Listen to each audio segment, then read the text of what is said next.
Well, welcome everybody to the second Social Contract Research Network. So the first Social Contract Research Network seminar of the second semester in 2024 here in Australia. It's always a joy to introduce these speakers, and it's a particular joy today because our speaker for this Melbourne evening is the author of one of what, if I were French, I would call my livre de chevet, my bedside table books that I've been referring to obsessively in the work that I'm doing at the moment on the state of nature. So it's an absolute joy to have Simon here with us. The work that I've been swarming all over has two versions. It first came out in 2018 as a thesis entitled Nature, Fall, and the Secularization of Early Modern Political Thought. And then it came out in 2022 with the wonderful Edinburgh University Press as Reforming the Law of Nature, the Secularization of Political Thought, 1532 to 1689. Now, those of you who have been in these meetings before will know how they work. We'll listen to Simon for 40, perhaps 50 minutes, after which there'll be ample time, I hope, for exchange and question and answer. And the way that those questions and answers will work is that if you would like to contribute something, please just put a line in the chat outlining very briefly what you want to say, and then I will call on people in the order that those chats appear. So there's no trying to sort of jump in at the right time. Let me introduce our speaker formally. Simon Kennedy is an intellectual historian and a historian of political thought. His research focuses on early modern Protestant political ideas and jurisprudence. His publications include Reforming the Law of Nature, as I've already mentioned, and his current projects include an examination of the role that interpretations of the Decalogue played in forming early Protestant understandings of political authority, intriguingly.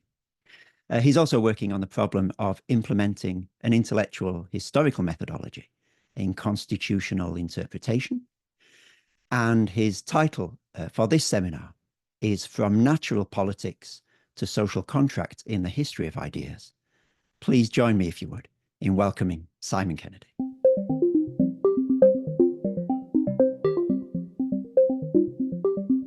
Thanks, Chris. Thanks for the invitation, and it's really nice to be with you all. It's good to see a couple of fellow UQ Law School people on the call. So it's good to see Nick and Nick here, and yeah, so that's really nice to be here, and it's actually great to be back at Monash. I mean, in scare quotes, because Monash is my alma mater. Actually, I did my undergraduate down there, and this is it's fun to be invited back finally, 12 years after I finished my honours in political theory. So here we are once again. Well, thank you. That introduction was very helpful, Chris. I'm going to give everyone a history of ideas today. That's the method that I'm using, and the ground I'm going to cover is pretty long and wide. And so given the time that we have, that probably means that it's going to be unsatisfactory because I'm going to be skirting over a lot of ground at a fairly high level. But I hope that you can trust that there's a lot of primary source work that's going into what I'm saying. And I'm hoping to dip in enough into the sources to show you and demonstrate to you what I'm going to argue. And there's going to be two things I'm going to argue tonight. One is that there was a distinct shift in Western thought from what could be called a sacral or a theistic theory of the origins of politics to a conventionalist and artificial theory of the same thing. So, and one of the key ideas that shows that happens in my view is the emergence of modern social contract thinking and the state of nature. So that's one thing I'm going to argue tonight. The second thing I'm going to suggest is that this change actually means more than we might think. It means more than simply that the West has moved on from Christianity. I think that what this change shows is that it shows a shift in what the people in the West understand to be the purpose of politics. But I'll circle back to that at the end of the paper, and we can maybe discuss that further in the questions if that's of interest. But basically, there's going to be three sections. The longest section is going to be a history of the theories of the origins of politics. I'll give a very brief overview of the history of natural law, extremely brief. We don't have time to do much more than that. And then the concluding section, I'm going to circle back to that question of the early modern social contract tradition and the state of nature, the idea of the state of nature, and look at how this shows us something important about secularization, liberalism, and how we understand politics today. So they're the three sections. So let's dive into history of ideas first, of the origins of politics. Now, when we look at this question of the origins of politics and the origin, what you might call the origins of society, we're looking generally we're looking at political anthropology. So often the questions about the origins of politics in political theory and texts about political thought come back to the question of what is a human being. They all touch on basically everyone who deals with this question touches on human nature in one form or another. And often in the pre-modern era, they address issues like the fall of Adam and Eve. They ask questions about natural human sociability and various other related issues as well. And these more fundamental questions then tend to form an answer to the question about why human society exists and the consequent existence of political life in that society. And they reveal an important distinction, because there is a distinction between society and political life. So the question of societal origins, we're really asking, well, where did human sociability come from? And flowing from that, where did politics come from? And as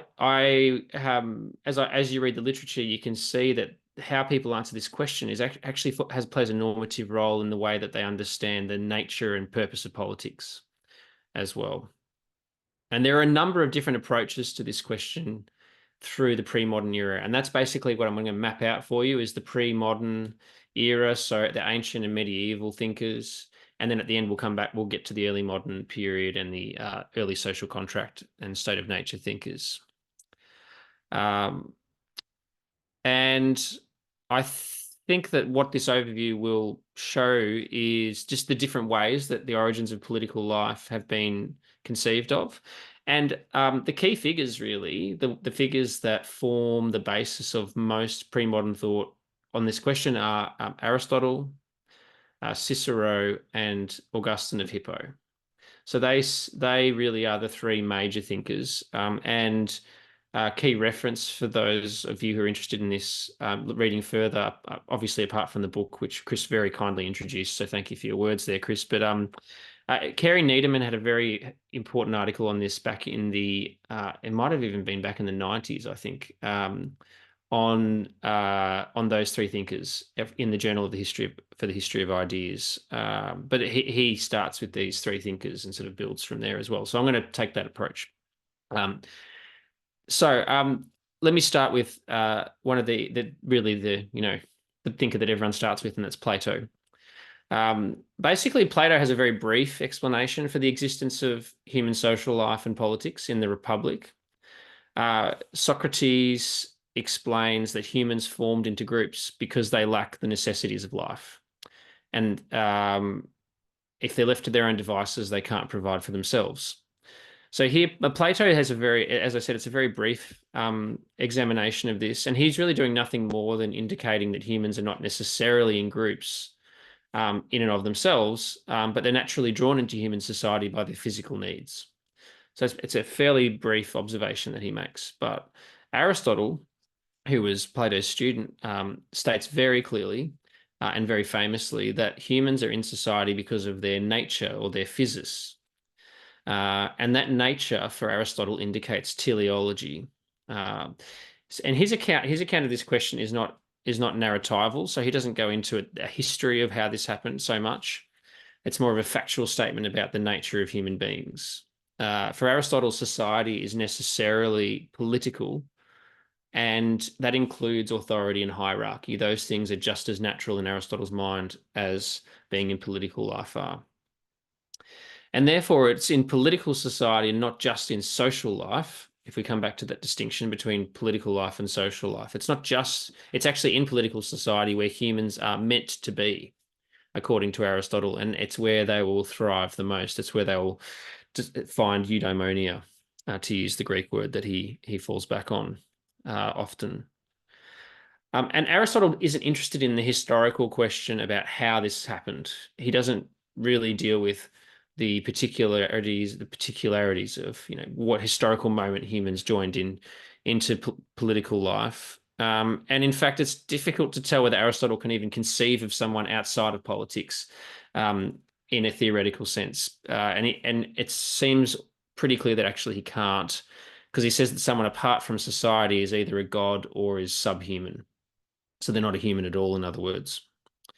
But you can see with both of these classical Greek examples, both Plato and Aristotle, that there is the role of the theories of the origins of society and of politics helps us understand human nature, and it also helps us understand the nature of politics itself. So if you read these texts, then they're meant to provide insights into that.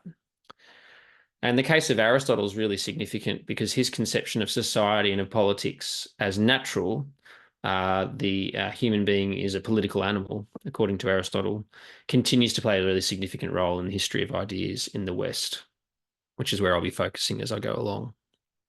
Now, Cicero is much later than them, and he's obviously a Roman, but he delineates himself from Aristotle in important ways by emphasizing the natural, efficient cause of human society rather than Aristotle's conception of it, the teleological cause of human society.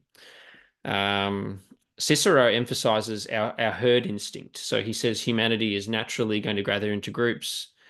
And he suggests that even if people had an abundance of everything, they would have come together anyway. So he thinks that's just part of our human nature. So they would not have stayed in an isolated state, even if they had everything they needed. But not only this, but Cicero says that there is an important function for human speech, or in particular, he focuses on the orator and leader in his account of the formation of human political life. The great orator, according to Cicero, would be the one who would inspire people to organize into community. So for him, as for Aristotle, human society is natural insofar as the cause of society is nature, human nature. But their understanding of that naturalness of society is different. And Francis Oakley, who's a really wonderful historian of political thought, distinguishes between these two thinkers in this way. He says that both are, in essence, political naturalists, is the word that he uses. And that is that both Aristotle and Cicero understand society to be caused by nature itself.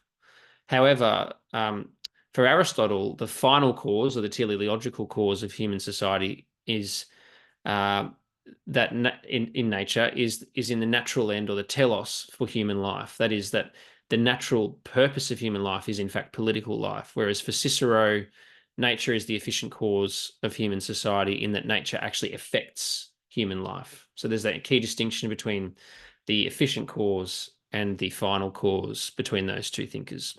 And for Cicero, he doesn't think it necessarily indicates telos, or purpose, as such. It's just part of our nature to join into political life. He doesn't have much to say about whether it's our highest end as such. Another very early and very different account of the origins of society comes out of the Hebraic tradition. And it's less overtly political, but it does point in a certain direction with regards to political anthropology. And that's, if you look at the book of Genesis, particularly Genesis 1 to 3, that heavily informs how Western thinkers think about this question. So it's important, I think, to look at this. And it's subject to, obviously, to a variety of interpretations. But a typical reading would look something like this. So Adam and Eve are created by God in his image.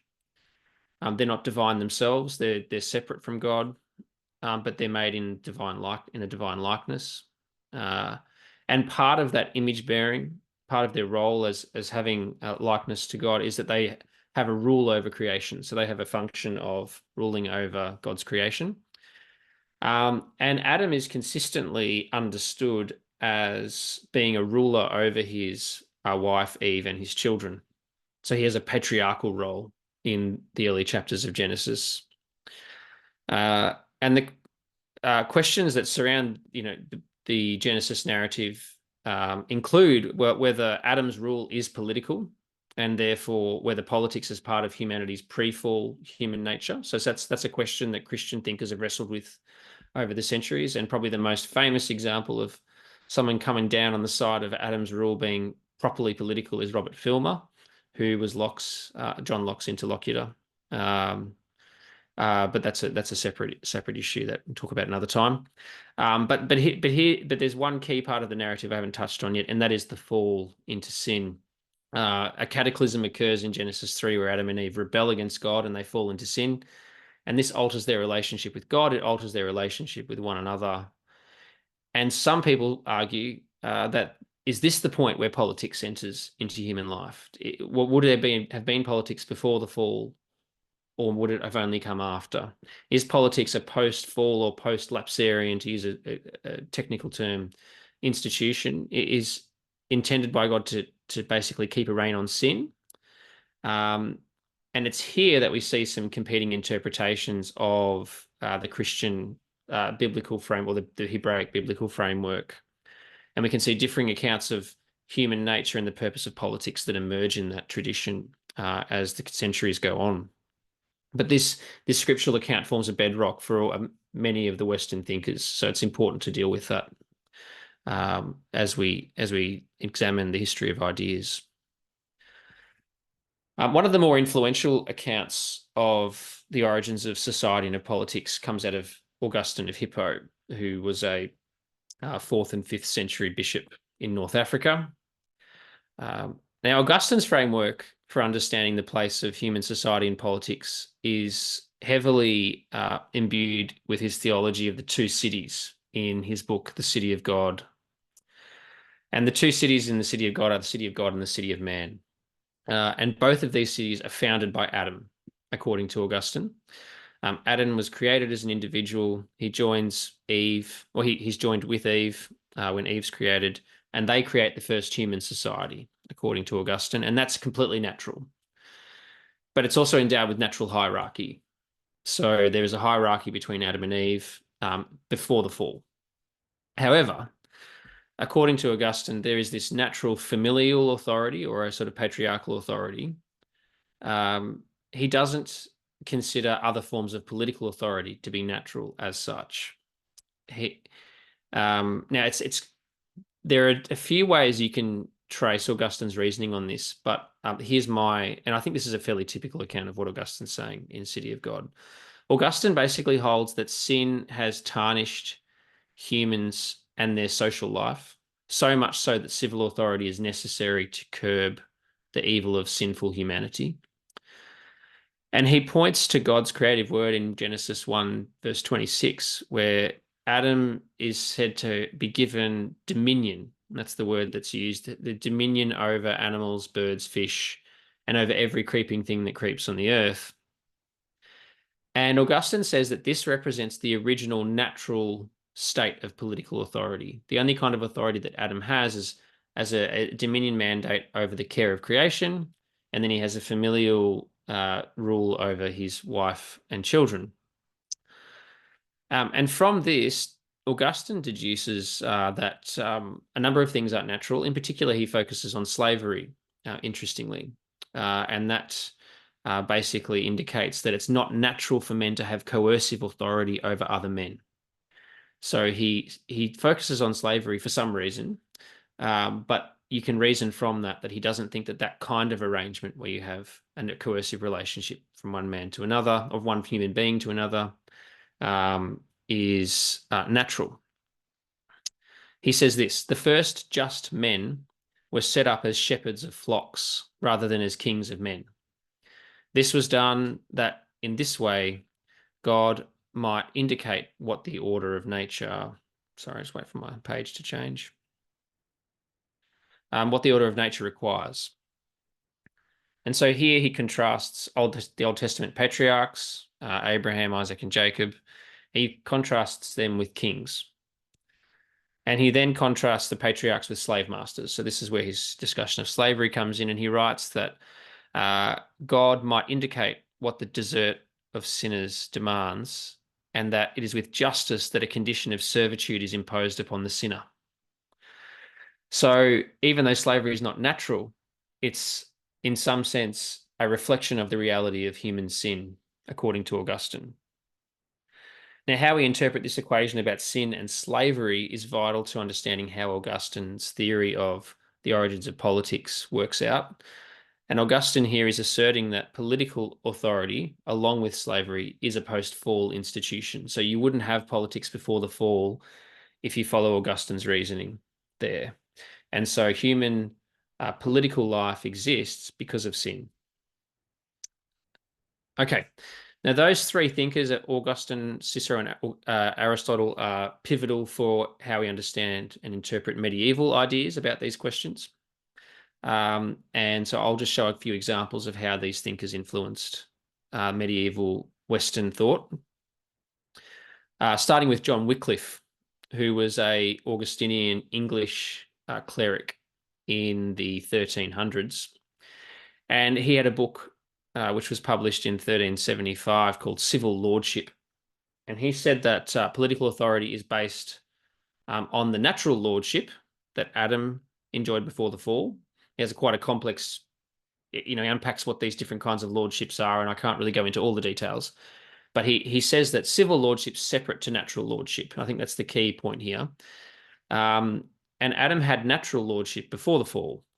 However, civil lordship is materially different to natural lordship in that it's occasioned, he says, and I quote, it's occasioned by sin, and it's occasioned of it's a human institution. So just like Augustine, Wycliffe argues that this kind of civil rule, this political rule, is a consequence of sin and is of human creation of some sort. Civil lordship is a state of life, he says, which is impossible to sustain without sin. And so, therefore, political authority could not have been pre-lapsarian or before the fall, according to Wycliffe, because you actually have to commit sin in order to be a political ruler as well. So that's quite an interesting statement that he makes there. He says that political authority is only necessary because of sinful humanity's post-lapsarian desire for goods and property. Wycliffe's focused on the question of property because he's dealing with a controversy in the Western Church about the connection between the church and owning property. But Wycliffe is explicitly critical of Aristotle as well on this point, which is interesting. He says that Aristotle's theory of ownership, or what he calls a theory of having, fails to take the state of innocence and the fall into consideration. And so this is crucial for understanding that Wycliffe thinks that even the fact that we might own property and have to defend our property through political means is a sign that this is a post-fall, institution. Law exists because of the human propensity to desire property, and therefore, by extension, so does political authority. Wycliffe is concerned to defend God's holiness against charges that he might have created something sinful when he instituted political authority. But Wycliffe deflects this objection to his Augustinian account, and he says, well, it's actually Aristotle that's mistaken.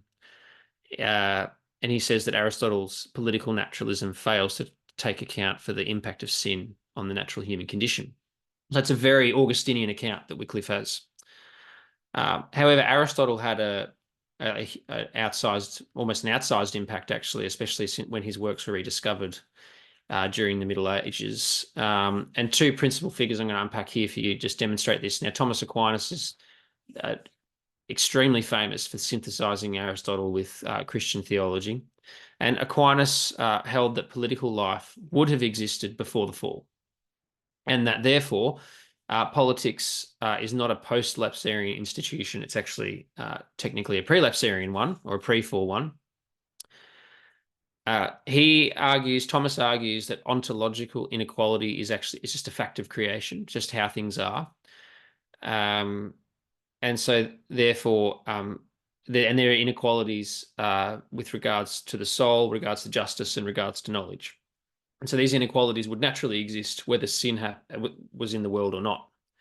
And furthermore, he holds that before the fall, people would have held the office of governing and directing free men.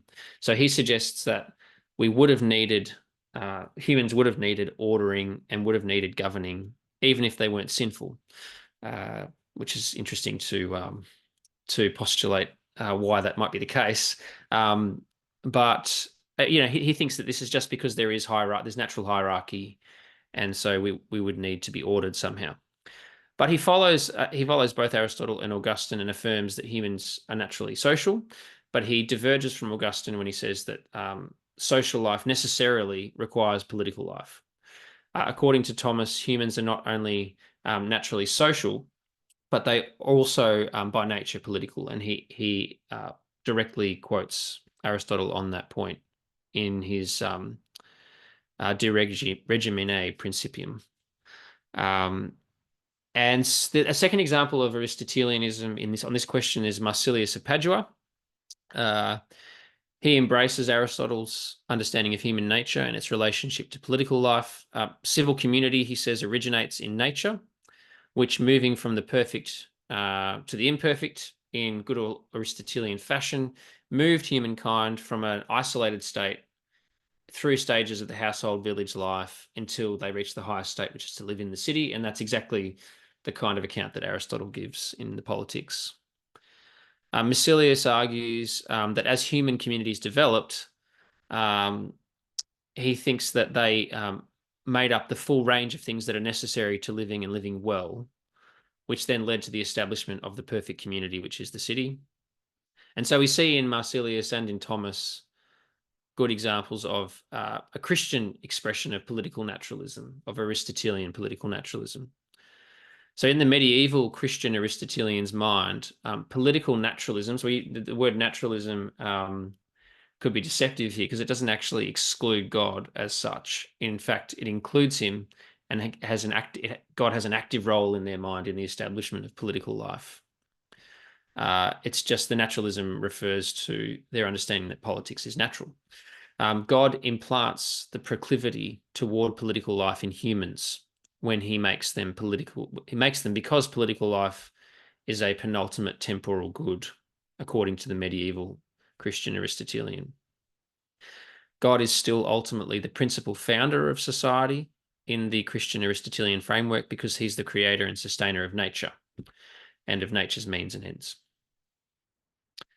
However, while Marsilius writes in one place as a committed Aristotelian, in another place he exhibits a hesitancy to grant political life any prelapsarian significance, which is interesting. So here he seems to diverge with Thomas Aquinas.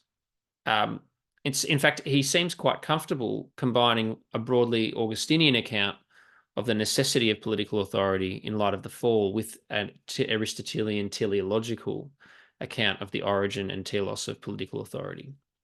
And so Kerry Niederman observes that Marsilius's political naturalism is actually largely psychological, and that it is man's biological infirmities that actually compel him to seek political life. And this is much closer to Cicero, in fact, because the word I guess the phrase biological infirmities is a good one to use. Marsilius makes further qualifications to his Aristotelian account when he says that if Adam had remained in the state of innocence, he says the institution and differentiation of civil functions would not have been necessary.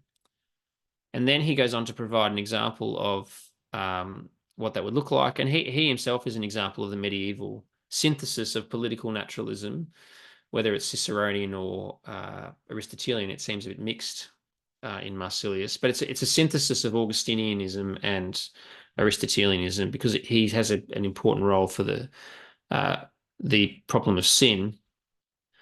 And the way in which he combines these things is he seems to call on Cicero's framework. And this is Cicero is a less acknowledged influence on medieval thought typically, whereas Augustine and Aristotle are often seen as really significant. But I think Cicero is also very important here. And both Needham and Oakley have shown the importance of Ciceronian naturalism in the Middle Ages. So if people are interested in digging into that, they can see that in Oakley and in Needham. One final example is John of Salisbury. He utilizes, interestingly, an organic metaphor to describe the polis. So he says that civic life should imitate nature, which we have, he says, very often identified as the best guide to living. However, elsewhere, John claims that the copulation of reason and speech, it's an interesting word to use, copulation, the copulation of reason and speech has given rise to human societies, and that without the use of these faculties, humans would descend into brutishness or not join into society at all. And it is this emphasis on speech and reason that links John of Salisbury to Cicero's understanding. So Cicero really emphasizes the role of human speech and of the orator in the creation of political life. And as Oakley points out, the medieval Ciceronian understanding of social origins and political origins is not teleological. In Aristotelian terms, nature for the Ciceronian is not the final cause of society, but it is instead the efficient cause. And critically, I guess for my argument, each of the above theories assumes the agency of the divine in the formation of human society. According to the Augustinian account, it is God working through divine fiat who brings about the existence of political society, but he does so to mitigate the effects of human sin. God ordains political society, which is distinguished from social life. And accordingly, political society is not natural as such. And this Augustinian understanding can be framed as conventionalist, insofar as it is people who actually form society rather than the natural order that forms society. But it's still God who is the first cause of human society and the first cause of political life as well, in that he ordains it after the fall. In the Christian Aristotelian account, it is God building human political life into the structure of the created order, and it's regulated by an overarching natural law. Even if human society is natural, it is natural because of God's instigation and activity, according to the Christian Aristotelian. And the Ciceronian account's similar to the Aristotelian account. Humans have an inherent compulsion instilled in them by God to pursue life in society with others because of their sin and because of their physical needs. So that's an overview of the three kinds of accounts of the origins of politics in the medieval period. And I guess the big question that I'm driving at tonight is how was this theological account of the origins of politics, how did it disappear from political thought? What happened to cause that?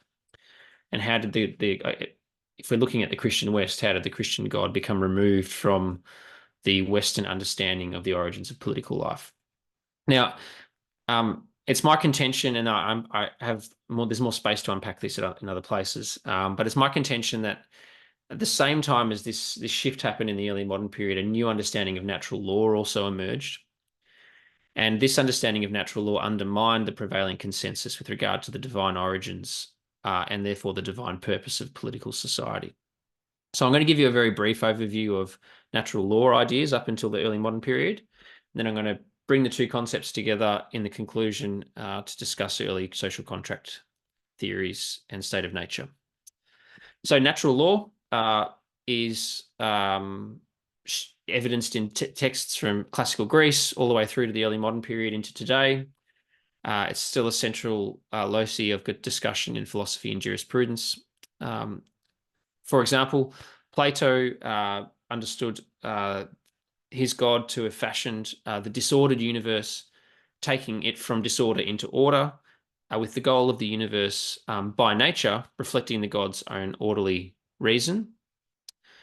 The idea of a teleological ethical cosmos persisted for a long time and eventually took on a more of a juridical, or it was related to law tone. It took on a juridical tone with the Greeks and the Romans and then Christian thinkers. And they joined this idea of an ethical cosmos with the concept of a natural created order. And they joined that with the idea of divine reason into the natural order and the created order. And this line of natural jurisprudence is exemplified by Thomas Aquinas, who said that natural law is the participation of the eternal in the rational creature. That is, natural law is the rational creature grasping what is good and evil and understanding the purpose of his own being implanted in his own nature. Thomas's concept of eternal law and natural law shows us there are two key elements of the Christian natural law tradition in Thomas's conception of eternal and natural law. God's governance of the entire universe through an overarching law, that is the eternal law, and then we see the creature's participation in that eternal law through the natural law. So for Thomas, practical reason, human practical reason, is reason directed toward action, reason emanating from human knowledge of the natural law and applied to particular circumstances. So humans act on the natural law in their circumstances once they understand the eternal law through their participation in divine reason. Natural law and human law are connected because human law is, like the natural law, shaped by human reason. And so we can see a connection between natural law and political life in the in the medieval period. And in Thomas's thought, the polis, that is the city, is a natural institution founded upon natural law. But that natural law is connected to God's eternal law and has a transcendent purpose.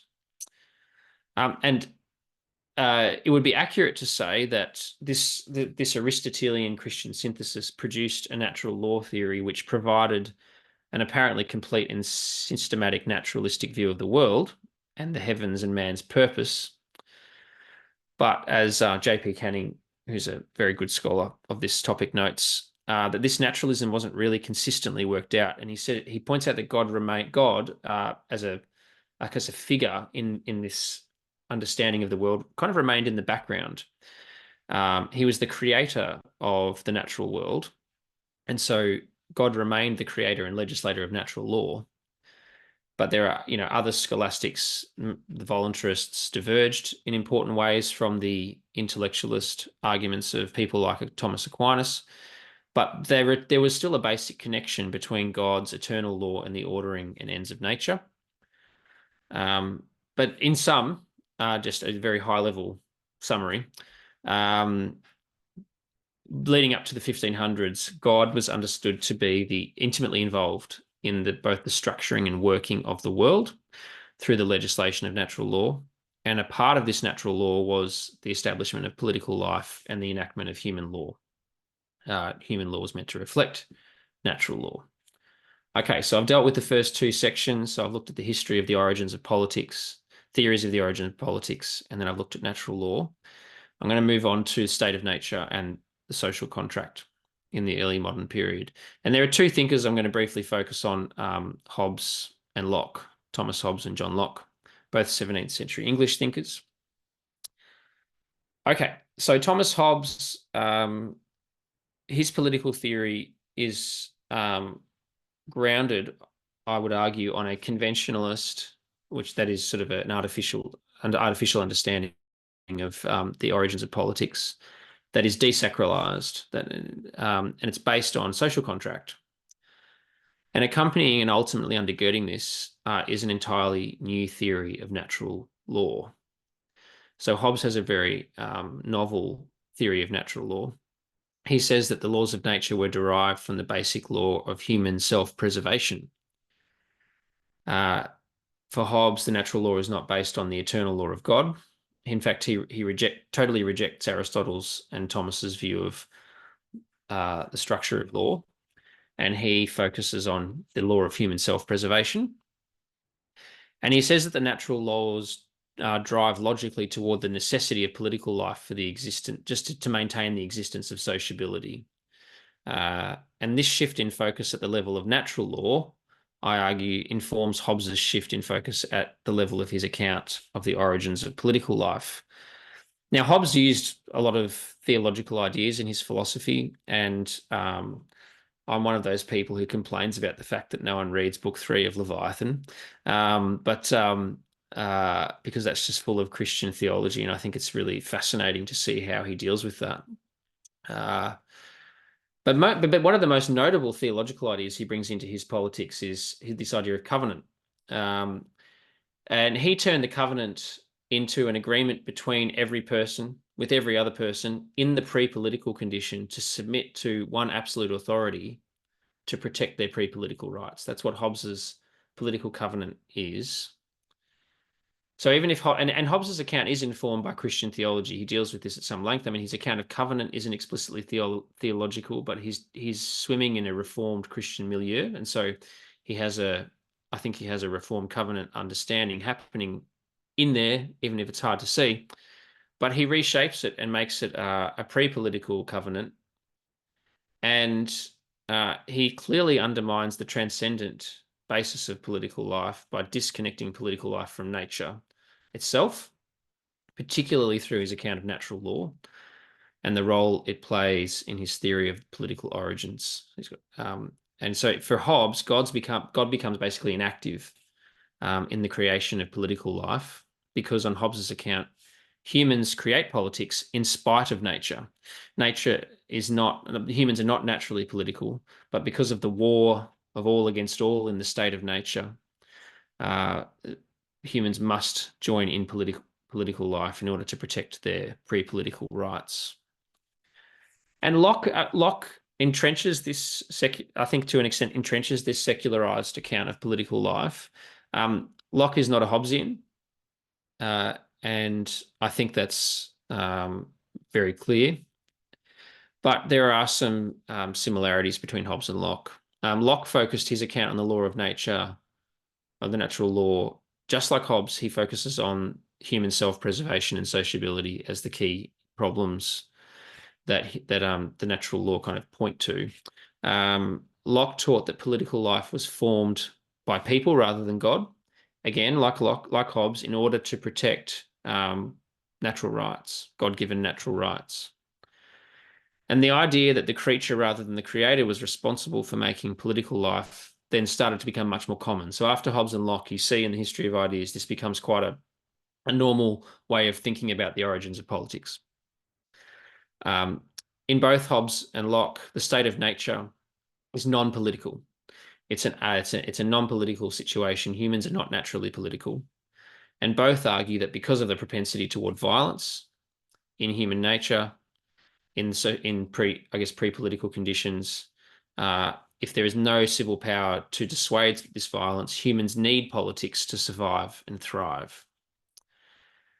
But both also argue that politics is not natural, and for social life to be viable, we need a social contract. That's basically what Hobbes and Locke both argue. Okay, so I've given a really high-level sweep of ideas across thousands of years, and so you have to forgive me for flying over things at a very high level. And I've really only just edged into modernity. So I've just edged into the place where social contract thinking becomes common. But I hope at least, I've done enough to demonstrate the break between pre-modern and modern understandings of the origins of politics. In general, pre-modern theories of the origins of politics were sacralized, and they were theistic. So even the Greeks, who were kind of vaguely theistic, were clear that there was an ethical cosmos, an ethical order in the cosmos, which indicated natural political nature of humanity, and that this was connected to a higher order of things. Humankind does not manufacture politics. It's not an artifice.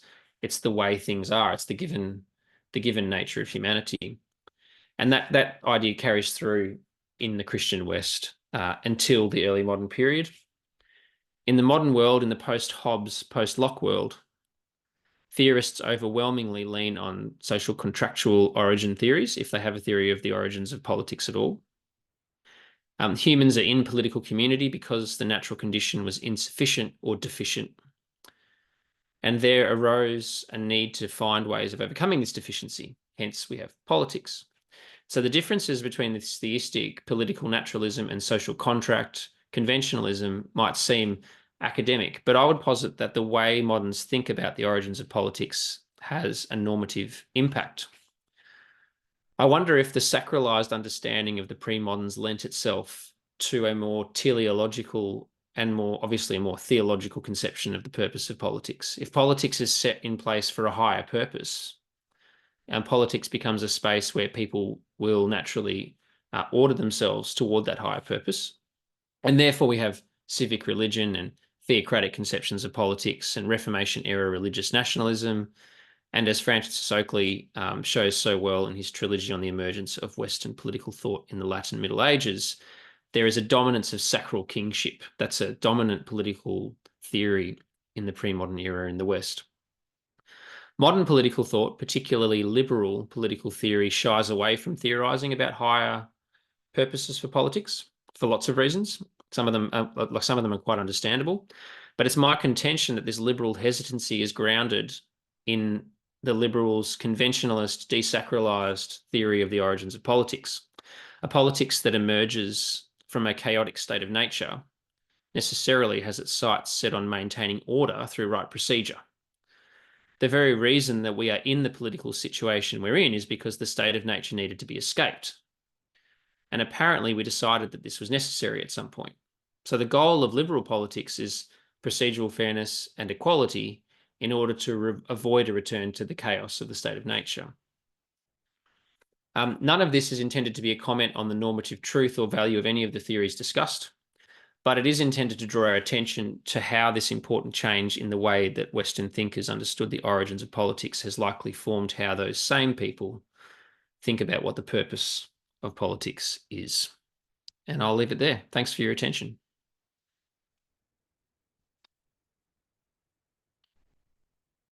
Well, thank you ever so much, Simon. So much to get our teeth into there. Such a rich laying of the table. And now I invite you all to the banquet. If you have a question or a comment, do please say so in the chat, and I will call on people in the order that those comments appear. And while people are ruminating on what they might ask, I wonder if I might ask the first question, Simon. You were very helpfully sketching out that Leviathan is a profoundly theological text, especially in its third book. And there is something of a bun fight in the literature on Hobbes, as I understand it, over whether Hobbes is a secular thinker or not. And actually over whether he invented the state of nature or not. Some people say it's a thoroughly Hobbesian idea, and others, sort of talk about its genealogy, not unlike you've done tonight. And I guess I just want to invite you to think out loud a little more about those themes. Would you say that the social contract and state of nature ideas in Hobbes are a natural or even perhaps a necessary outworking of the genealogy that you've sketched? To what extent is Hobbes, as you see it, lifting Hebraic modes of thought, holus bolus, and filling them with different content? And to what extent is he doing something radically or formally different to the tradition that he inherits? Another way of asking that would be, has the divine, and I think you did touch on this, has the divine disappeared in Hobbes, or has it just migrated? And is Hobbes' state of nature secularizing as you read it? Yeah, great question. So my view of Hobbes is that he's not a secular thinker. I wouldn't characterize his thought as secular as such. I think it pushes Western thought in a secular direction. I think Hobbes is to come to your particular question about his theory of the state of nature. I think that part of his thought is secular. He doesn't really have an account of God's role in the state of nature. There doesn't seem to be much theology going on. I think the main thing that the state of nature reflects in Hobbes in terms of his theology is he has a very this always riles up Hobbes scholars. So forgive me, Hobbes scholars in the meeting if I say something that offends you here, but it's my view that Hobbes actually has a very profound and strong view of human sin, and that's why his view of the state of nature is so chaotic, violent, and pessimistic about human nature. And I think that he's heavily influenced by the Reformed tradition that he's a part of, and he does quote a lot of Reformed theologians in Leviathan. He falls back on Calvin, for example. And so, yeah, so that would be my take on Hobbes's the connection between Hobbes's theology and the state of nature. I think generally, though, he does empty the divine out of the kind of the origins question. But I don't think the state of nature is necessarily a secular concept. I think that there are, I've sketched a history which shows that people thought about this problem for a long time. My suggestion is that the way that early modern thinkers started to address this issue was impacted by their understanding of what nature was and God's relationship to nature. So that's yeah. But you asked a lot of really good questions in there, Chris, but I think that drives at some of what you're asking. It's really, really helpful. What I took out of that was it's not necessarily secular, but it is secularizing. It is moving things in a secular. I thought that was a really helpful way of putting it. Thank you. Robert has a question. Unmute. There we go. Hebrew Republic. Yeah, Eric Nelson's Yep. idea. So obviously, he sort of says the traditional story is that it's moving in a secular direction, and he wants to try to change things around and say that by the time Milton and Harrington are writing, they're looking back to the Hebrew critique of the kingship, right? Originally, there wasn't supposed to be a king, and then the king was the second best, and then it's like the kingship ends up being terrible. So it's a critique of kingship, and so like this modern turn to the republic is a sort of a reuptake of this Hebrew critique. But you still think it's in a secularizing. So how do you disagree with him? And yeah, you see that's that? great question. So I think what Nelson does is fantastic work, and I wouldn't even necessarily critique what he's doing. I think we're making different arguments. I think that in a way, what I'm suggesting is that what happens in the period that Nelson deals with, there's two things happening. One is that there is a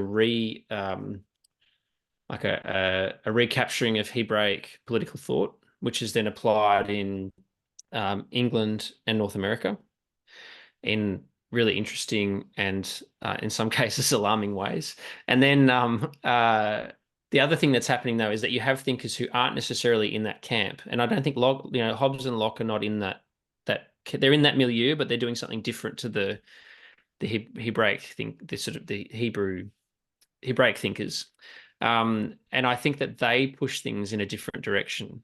I think that they move things in a different direction to the people who Nelson deals with by and large. So I wouldn't have any disagreement with Nelson as such. And I think that it's complicated. I think that what happens in the 200 years after Hobbes' writing, it's not like it's all secular. In fact, it's definitely not all secular. It's just that I think that what you see is a kind of the beginning of what we might look back on as a genealogy of secular liberalism, which emerges from that strand rather than from the strand that Nelson deals with. So I'm kind of dodging the question in one sense, but I don't think I am, because I think that the history of ideas is often is complicated, and I think what you've observed is really important, that this is not a one-sided stream of it's not just one stream of thought moving forward. It's always multifaceted. So it's a really good point that you make. It's not quite as simple as what I've said. Robert, does that get at what you were after? Quick comeback? Yeah, like sorry, like I haven't picked up your book yet. I will at some point, but so I wasn't sure if you did disagree with him in any way, or if you just see it as two branches. So yeah, that seems to be the answer. Yeah. No, thanks for your question. That's great. Wonderful. Thank you so much. Karen, please.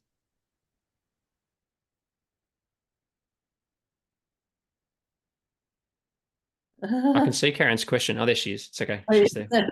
Okay. Well, where's my? I'll turn on the video as well.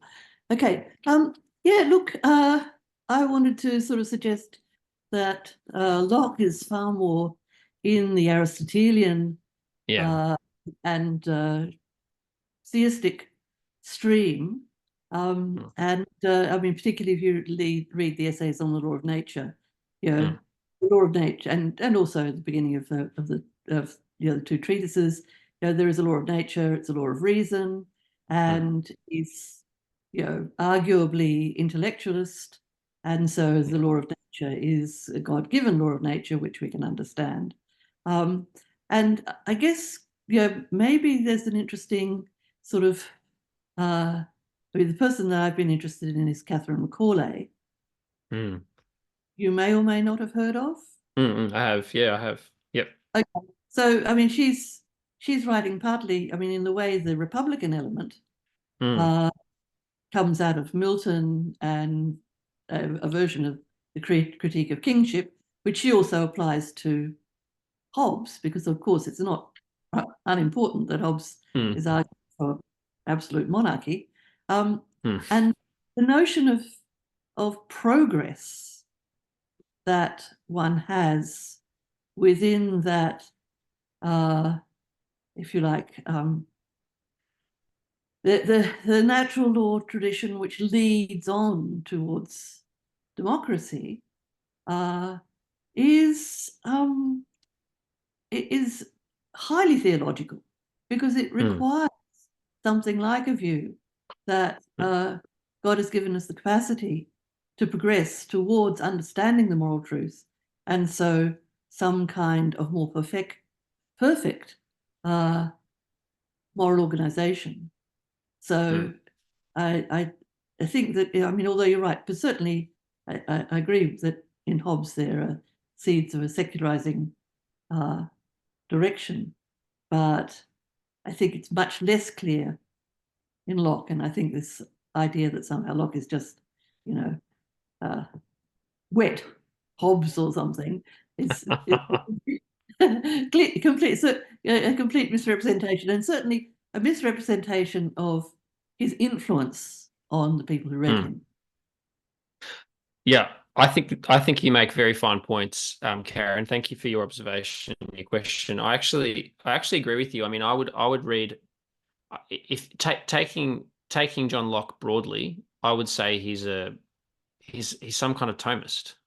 I mean, he's, as you say, he has a lot of the elements of Thomistic, like the structures of Thomism are sort of in his thought in a lot of ways. And so I don't actually, once again, I'm not finding much to disagree with what you said. And I think Locke has been appropriated in different ways, as great thinkers usually are, appropriated in different ways for different purposes.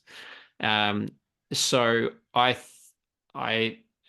partly a victim of not making enough qualifications, in that I basically agree with you. I think Locke it would be unfair to say Locke is a Hobbesian. He's definitely not.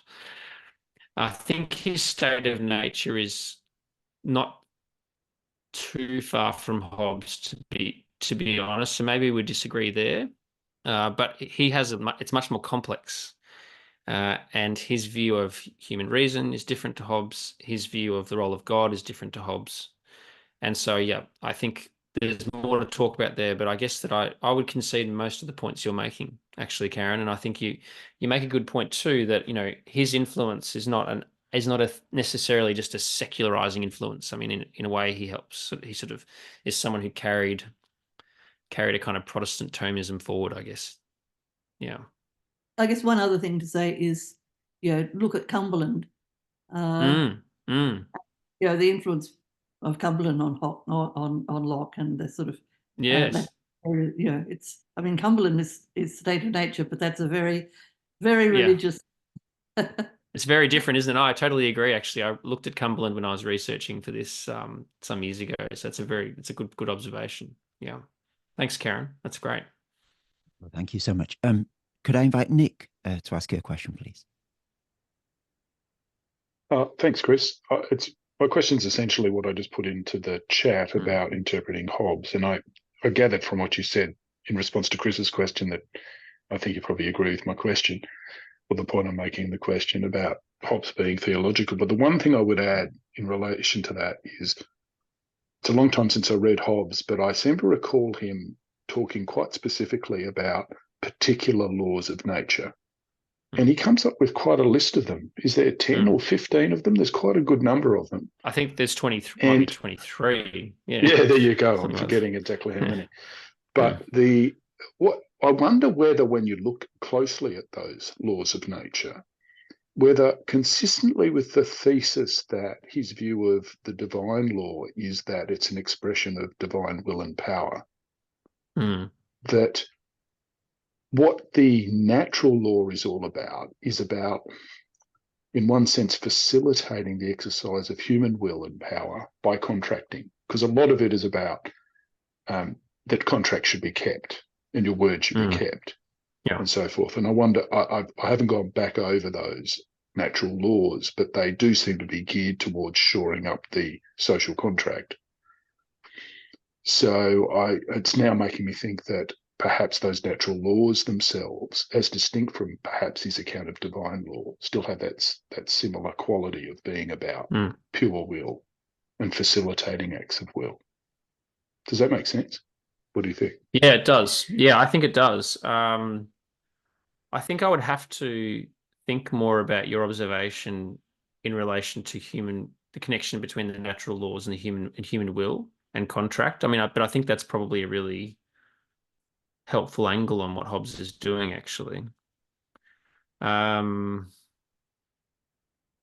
and I think, yeah, I'd have to think more about what you said, because I think it's a really interesting observation. So I'm feeling reflective rather than authoritative on what you've said. That's helpful. Yeah, thanks, Nick. Oh, that's okay, because I think it's fairly clear that Hobbes, in terms of his view of divine power, was influenced by the late nominalist separation of divine reason from divine will. And what's it called again? The potestas absoluta and the potestas ordinata. Yeah. And so I think he's really picking that up. Yeah. So I'm wondering whether that's also cashing into his view of natural law as facilitating, as it were, human law. And yeah, it would be in interesting. The background, there's a consistent account of law, of those different types of law running through Hobbes.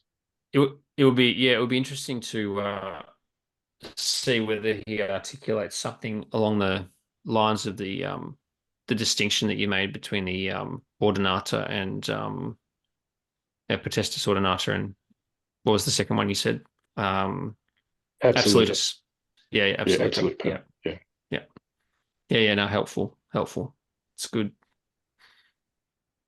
I wonder if I can just chip in on this really briefly in a cheeky sort of abusing my prerogative sort of way.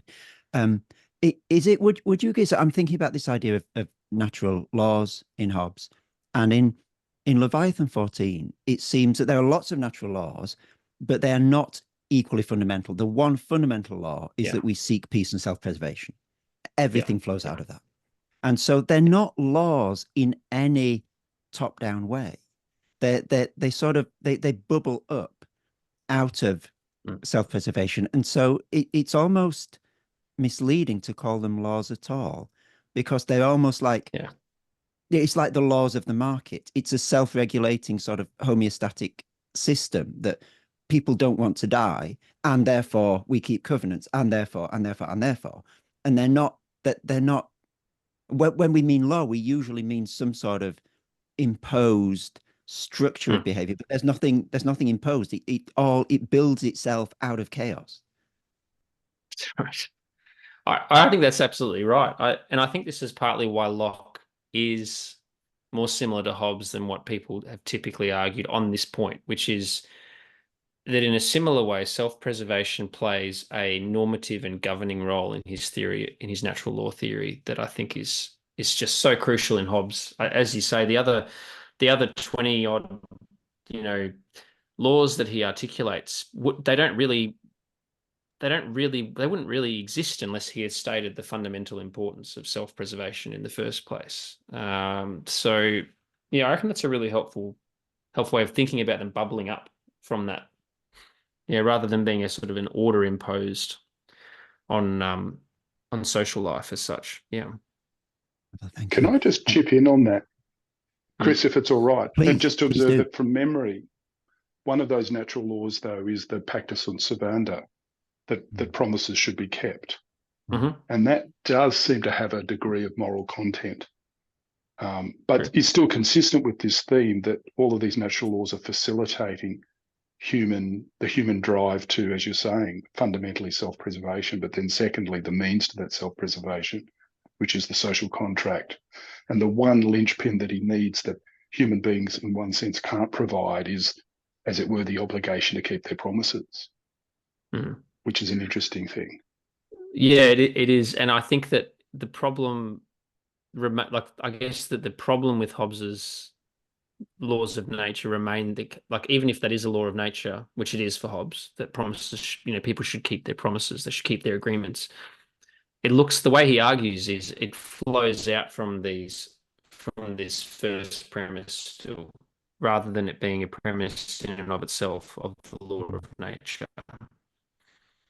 It feels like it logically flows out from that, but yeah. Thank you so much, Nick. Thank you. Could I please invite Sindhu to ask you a question now? Thank you.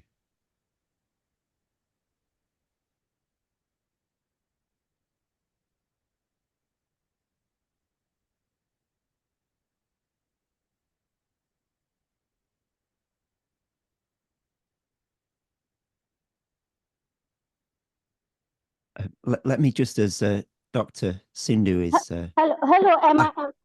Wonderful. Thank you so much. Am I audible? Yep, we can hear you loud and clear. Yeah, I'm so sorry. Yes, I'm so sorry because I'm, walking. So I think I have already written my question in the chat box. So I was wondering, like, when we talk from a philosophy,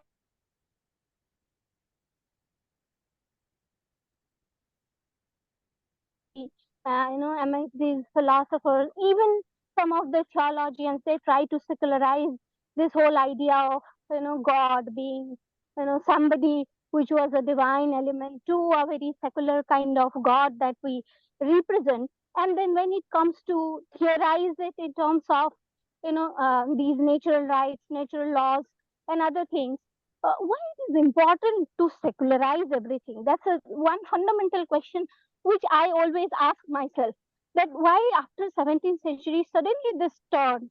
Sorry, I missed your first part of your lecture. Maybe you already have answered this question. So suddenly this turn from being a very, God as a very kind of, it's like a personal kind of God to a very secular kind of God. So why that tendency? So God is not out of this system somewhere, and then somehow we try to appropriate God in one of the other ways, and that's precisely the point perhaps Nietzsche was bringing when he was criticizing that type of God. Even especially the modern approach to this whole idea of God, the secularizing approach of God. I'm not sure whether I'm interpreting it in a better way. And then I just wanted to know what is the intention of all these thinkers over the years to secularize it. It's a theological concept. Let us keep it a theological concept rather than bringing it into the system and try to make it a very systematic affair. That's just my stupid query. That's my personal problem when I deal with these philosophers. It's a great question, which probably a lot of us ask. Why did they do this? Okay, so I'm not sure about the math. So you're specifically asking about scientists and mathematicians. This isn't an area I'm an expert in, although I could suggest that you read someone like Peter Harrison, who is an outstanding historian on these topics of the connection between science and religion and the secularizing tendency in Western thought. And he deals with some of the thinkers that you've raised. I guess the way, let me focus though on natural law. What I've outlined is simply a theological and philosophical shift. The question of motivations is a separate question. One of the things that Hobbes was definitely doing, and he's quite explicit in Leviathan about this, is that he's trying to deal with the civic conflict that he sees in front of him in England. And he sees that is driven by, in part, religious disagreement, very significant religious disagreement, theological disagreement in some cases. And this also happens on the continent. And you have thinkers like Samuel Pufendorf, Christian Thomasius, you have some French Huguenot thinkers who try and find a way of making natural jurisprudence non-theological. And the reason they do that is because they are trying to find a neutral ground for people to talk about natural law and civil law. They're trying to find a religiously neutral ground for that. And so Pufendorf, for example, argues in a very similar way to Hobbes and Locke, formally speaking, about natural law, in that he makes it a secular theory that is based on the question of human sociability, rather than founding it on the eternal law that the Aristotelian Christians would have argued for. And the reason he does this is because he does not want jurisprudence to be something that theologians are arguing about. He doesn't want Lutherans and Calvinists and Roman Catholics to be arguing that their jurisprudence is better, like my jurisprudence is better than your jurisprudence because my theology is better than your theology. So this is, I mean, I think this is part of what's happening, at least in natural law, like natural jurisprudence and natural law thought, is that there is an attempt to try and make civic science theologically neutral or theologically secular in order to neutralize the discussion around that part of human life and that part of human discourse. The question of science is an interesting one because I'm not sure whether the same motivations underlie discussions about the laws of nature and science, which are, you know, a related but separate conversation at this time. So that's my indirect way of answering your question. I hope that's somewhat satisfactory, or at least helps in some way. Thank you so much. I know it was not a relevant question because you were talking about the political kind of thing and then political discourse rather than, you know, considering it as a theological discourse. It's completely understandable. But then that was my intention of asking that question. I'm sorry. No, it's fine. It's great that you asked. And I maybe, yeah, there are some very good scholars who deal with this at a good level, I think. So it's a good question. Yeah. Thank you so much. And thank you so much. I could be a part of this. Thanks. It's wonderful to have you with us, Sindhu. Thank you so much for your question. Simon, we've run out of questions in the chat. I wonder if I might just ask one final question, which I suspect will also be the most boring question of the session. It's quite a technical point, but you were suggesting that self-preservation is something that Hobbes and Locke have in common. And I just want to push a little bit on that. Is it not, though, the case that Hobbes's self-preservation is very different to Locke's, because Locke extends self-preservation in section 6 of the second treatise to the preservation of all humankind. I've just scribbled down a quote here. He says, "Everyone as he is bound to preserve himself and not to quit his station willfully, so by the like reason when his own preservation comes not in competition, ought he, as much as he can, to preserve the rest of mankind." And it strikes me that Hobbes could never have written that sentence. And I may be mistaken about that, but is there not then a fundamental difference between the way that Locke thinks about self-preservation and the way that Hobbes does? Great quote that you've read out there. And I think that part of what's happening is that Locke clearly states in the second treatise that humans are God's proprietorship. They're God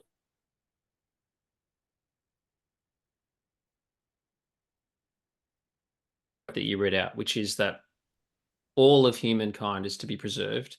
And the reason that is because all humans are the property of the Creator.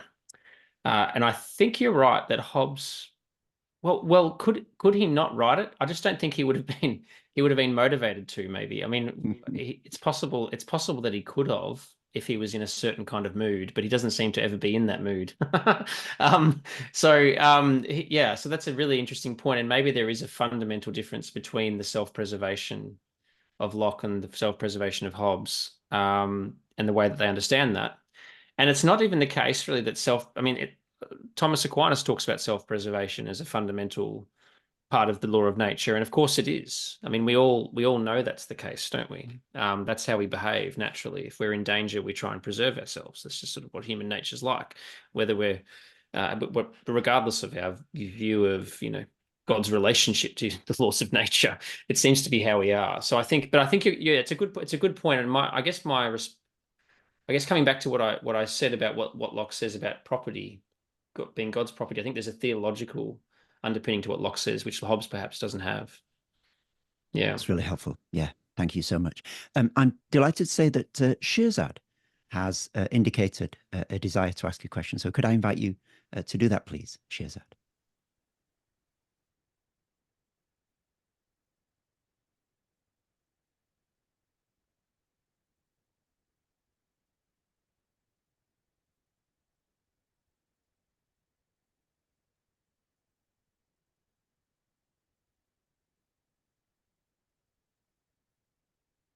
Shirzad, can you hear us? You said that in the chat you would like to ask a question, and we would love to hear it.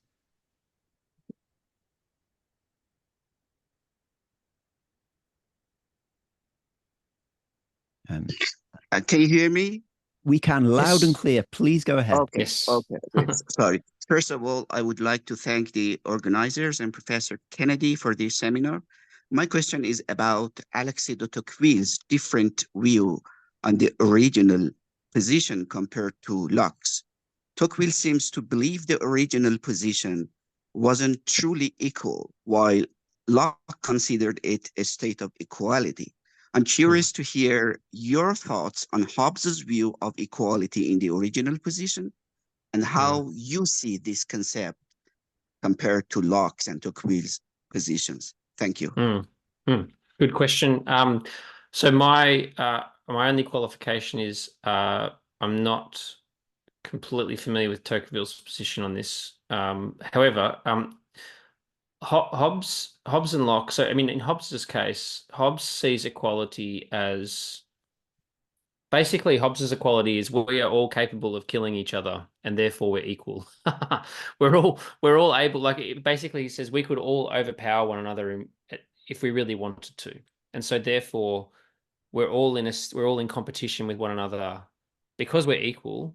This undergirds the chaos that exists without civic order.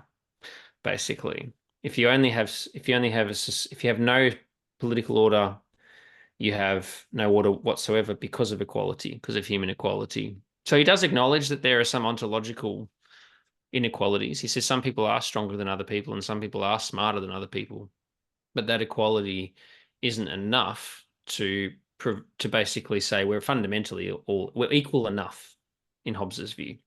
And we also have some kind of equal right to self-preservation as well. We have a fundamental equal right to self-preservation. Hence why we all have to agree with each other to enter into the state of political order out of the state of nature.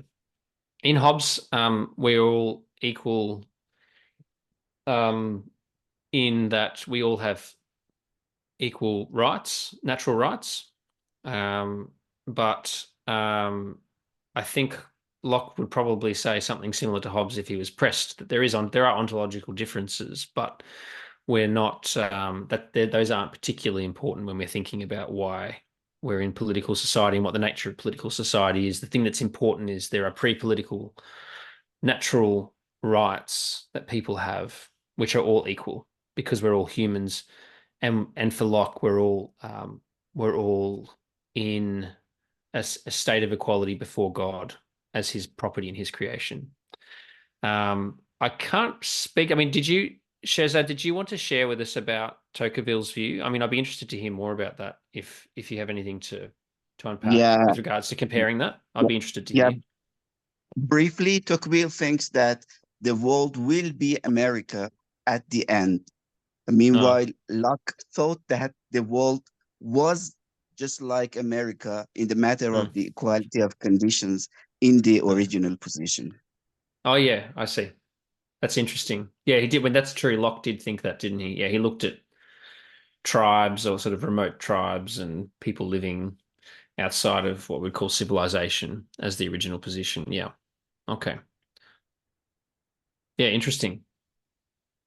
Well, thank you very much indeed, Shirzad, for your question, and Simon for your rich answer, and indeed for the grace and length with which you've dealt with all of our questions. We've kept you for quite a long time, and I'm very grateful that you've been so generous in answering all of those questions. Just before we thank Simon formally, could I draw your attention to the next of these seminars, which is going to be taking place on the 19th of September, 8 p.m. Melbourne and Sydney time, which is going to be a round table on the thought of the French philosopher Michel Serres and his relation to social contract thinking. He wrote a book called The Natural Contract, which tries to extend social contract thinking to the natural world.